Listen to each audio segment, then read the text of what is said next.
नमस्कार दोस्तों, हम दिल्ली सल्तनत से संबंधित 50 क्वेश्चन पहले वीडियो में पढ़ चुके हैं। इस वीडियो में बाकी के लगभग 50-60 क्वेश्चन जो बचे हैं उसको देखेंगे। इसके बाद दिल्ली सल्तनत आपको पूरा हो जाएगा। ठीक है, तो चलिए वीडियो को शुरू करते हैं। पहला प्रश्न है, निम्नलिखित में से किसने सबसे अधिक दिनों तक शासन किया है? मोहम्मद बिन तुगलक। अगला प्रश्न है, मोहम्मद बिन तुगलक निम्नलिखित में से किस विद्या में निपुण था? वो खगोल शास्त्र, गणित और आयुर्विज्ञान तीनों में निपुण था। यानी आंसर जगह ऑप्शन डी, ये सभी। अगला प्रश्न है, मोहम्मद बिन तुगलक ने निम्न में से किस एक नवीन विभाग की स्थापना की थी? अमीर ए कोही नामक एक नवीन विभाग की स्थापना मोहम्मद बिन तुगलक ने किया था।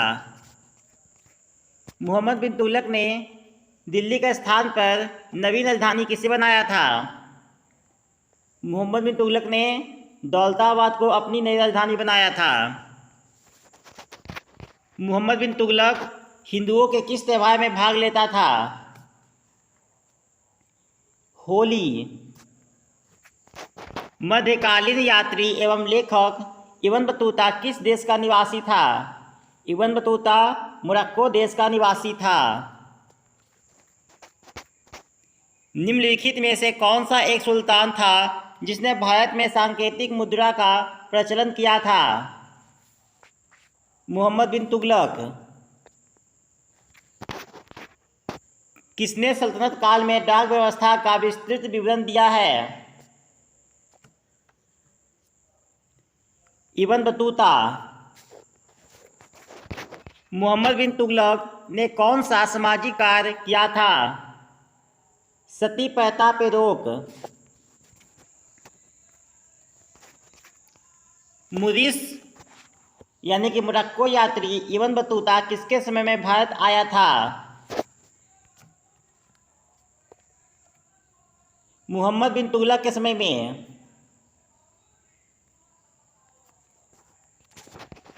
सर्वप्रथम लोक निर्माण विभाग की स्थापना किसके समय में हुआ था? फिरोज शाह तुगलक के समय में। दिल्ली के किस सुल्तान ने सबसे अधिक नहरों का निर्माण करवाया था? फिरोज शाह तुगलक ने। फिरोज शाह तुगलक के शासनकाल में किसकी अधिकता थी? गुलामों की। फिरोज शाह तुगलक के समय में सबसे अधिक गुलाम थे। निम्नलिखित में से कौन सा शहर फिरोज शाह तुगलक के द्वारा स्थापित नहीं किया गया है? फतेहपुर फिरोज शाह तुगलक के द्वारा स्थापित नहीं किया गया था। इसके अलावा जो बाकी 3 शहर हैं, फतेहाबाद, जौनपुर, हिसार, ये सब कहा जाता है कि फिरोज शाह तुगलक के द्वारा ही स्थापित किया गया था। फिरोज शाह तुगलक द्वारा निम्नलिखित में से किसकी गुणवत्ता में सुधार हेतु उपाय किए गए थे? फलों की गुणवत्ता के सुधार में। फिरोज शाह तुगलक ने निम्नलिखित में से किस पर सर्वप्रथम जजिया कर लगाया था? ब्राह्मणों पर। इसके पहले ब्राह्मणों पर जजिया कर नहीं लगता था। फिरोज शाह तुगलक सर्वप्रथम शासक था जिसने ब्राह्मणों पर भी जजिया कर लगा दिया था। लोगों में आपसी सूझबूझ विकसित करने हेतु फिरोज शाह तुगलक ने किस विभाग की स्थापना की थी? अनुवाद विभाग। नसीरुद्दीन महमूद तुगलक के शासनकाल में निम्नलिखित में से किसका आक्रमण हुआ था? तैमूर लंग का। तैमूर लंग ने किस वर्ष भारत पर आक्रमण किया था? 1398 ईस्वी में, 1398 ईस्वी में। दिल्ली सल्तनत के तुगलक राजवंश का अंतिम शासक निम्नलिखित में से कौन था? नसीरुद्दीन मुहम्मद। तैमूर के आक्रमण के बाद भारत में किस वंश का राज स्थापित हुआ? सैयद वंश का। बहलोल लोदी की महत्वपूर्ण उपलब्धि यह थी कि उसने निम्नलिखित में से किस राज्य के विरुद्ध सफलतापूर्वक युद्ध किया? जौनपुर के विरुद्ध। निम्नलिखित सल्तनत शासकों में कौन अफगान मूल के थे? इसमें कौन अफगान मूल का था? लोदी जो थे अफगान मूल के थे। किस मध्ययुगकालीन सुल्तान को आगरा शहर की नींव डालने एवं उसे सल्तनत की राजधानी बनाने का श्रेय दिया जाता है? सिकंदर लोदी को। सिकंदर लोदी किस उपनाम से अपनी कविताओं की रचना करता था? गुलरुखी के नाम से। आगरा नगर की स्थापना किस शासक ने की थी? सिकंदर लोदी ने। लोदी वंश का अंतिम शासक कौन था? लोदी वंश का अंतिम शासक इब्राहिम लोदी था। सल्तनत काल में किस भाषा को राजभाषा का दर्जा दिया गया था? फारसी को। सल्तनत काल के अधिकांश अमीर एवं सुल्तान किस वर्ग के थे? तुर्क वर्ग के।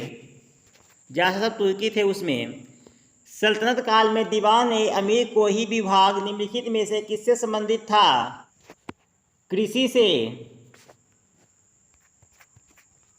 निम्न में से किस शासक ने दीवान ए अमीर कोही विभाग की स्थापना की थी?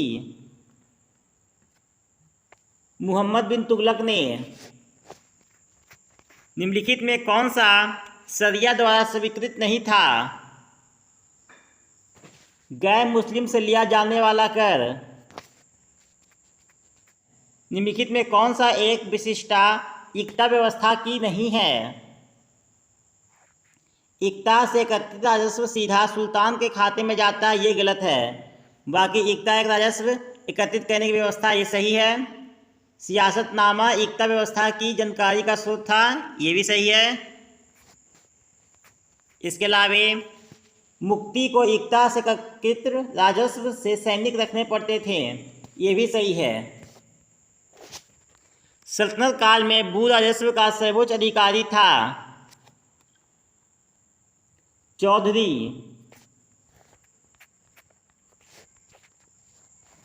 बरीद किसे कहते थे? सूचना पहुंचाने वाले गुप्तचर को। जवाबित का संबंध किससे था?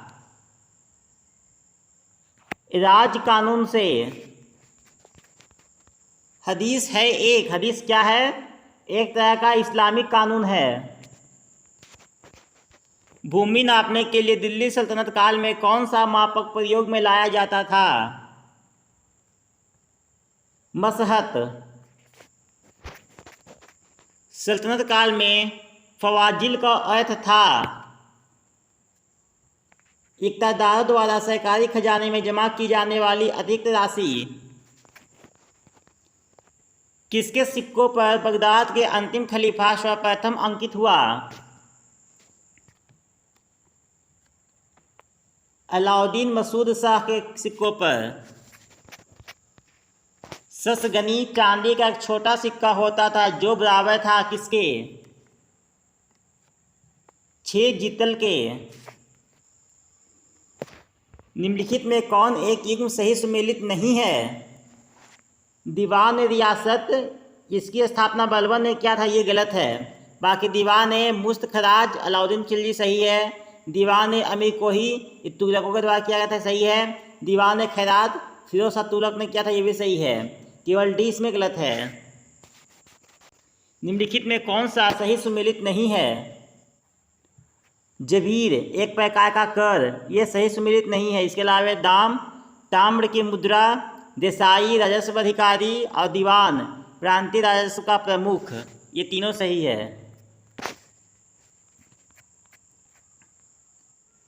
निम्नलिखित में से किस सुल्तान ने कुतुब मीनार की 5वीं मंजिल का निर्माण करवाया था? फिरोज शाह तुगलक ने। 2.5 दिन का झोपड़ा क्या है? 2.5 दिन का झोपड़ा एक मस्जिद है। निम्नलिखित में से किसने कुतुब मीनार के निर्माण में योगदान नहीं दिया?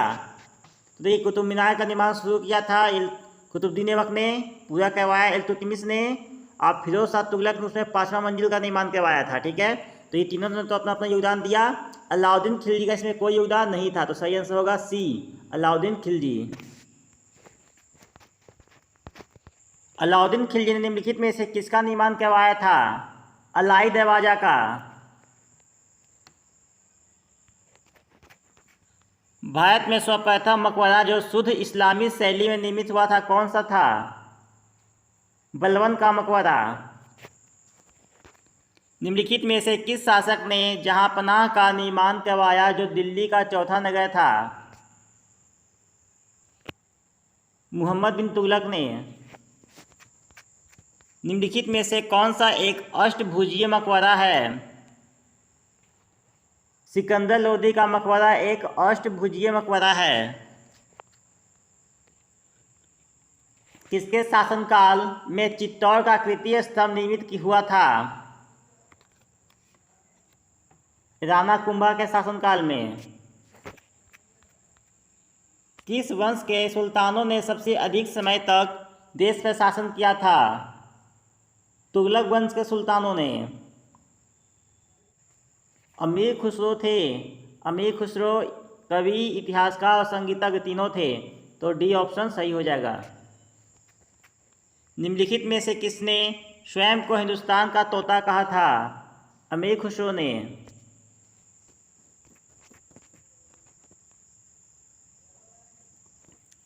अमीर खुसरो किसका दरबारी कवि था? अलाउद्दीन खिलजी का। निम्नलिखित में कौन सा फारसी का प्रथम कवि था जिसने अपनी कविताओं में भारतीय पर्यावरण को चित्रित किया है? अमीर खुसरो। निम्नलिखित में से कौन सी एक संगीत पत्ती अमीर खुसरो द्वारा प्रारंभ नहीं की गई थी? ध्रुपद। ये अमीर खुसरो द्वारा प्रारंभ नहीं किया गया था।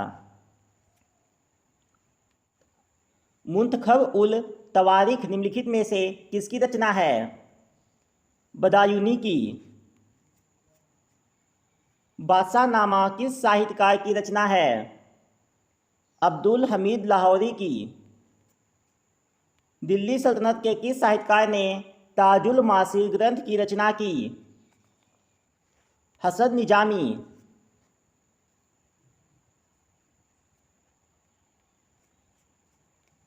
तुगलकनामा निम्नलिखित में से किसकी रचना है? अमीर खुसरो की। निम्नलिखित में कौन सा राजपूत राजा संगीत पर एक पुस्तक के लेखक के रूप में जाना जाता है? राणा कुंभा। निम्नलिखित में से तारिक ए फिरोजशाही के रचनाकार कौन हैं? डी शम्स ए सिराज अफीफ और जियाउद्दीन बर्नी। इन दोनों ने तारिक ए फिरोजशाही को लिखा है। 13वीं और 14वीं शताब्दी में भारतीय कृषक खेती नहीं करते थे। किस चीज़ का? मक्का का। आइन उल मुल्क मुल्तानी ने इनमें से किस शासक के अधीन सेवा नहीं की थी? इल्तुतमिश के अंतर्गत सेवा नहीं की थी। वस्त्र उद्योग में निम्न में से कौन सी एक तकनीक तुर्कों द्वारा भारत में प्रारंभ नहीं की गई थी? चरखा। चरखा भारत में प्राचीन समय से ही आ रहा है काम में, कपड़ा बनाने में। दिल्ली सल्तनत में दीवान अर्ज विभाग की स्थापना किसने की थी? बलबन ने। दीवान अर्ज का स्थापना बलबन ने। निम्नलिखित मध्यकालीन विद्वानों या लेखकों में से कौन जैन धर्म का अनुयायी था? हेमचंद्र सूरी। किस वंश के सुल्तान ने सबसे अधिक समय तक देश में शासन किया था? तुगलक वंश के सुल्तानों ने सबसे अधिक समय तक शासन किया था। तो दोस्तों इस वीडियो में ही तक। उम्मीद है ये वीडियो आपको पसंद आया होगा। तो ये वीडियो पसंद आया तो वीडियो को लाइक करें। हमारे चैनल स्टडी विथ नौकरी वालों को कृपया सब्सक्राइब करें। वीडियो देखने के लिए धन्यवाद। जय हिंद, जय भारत।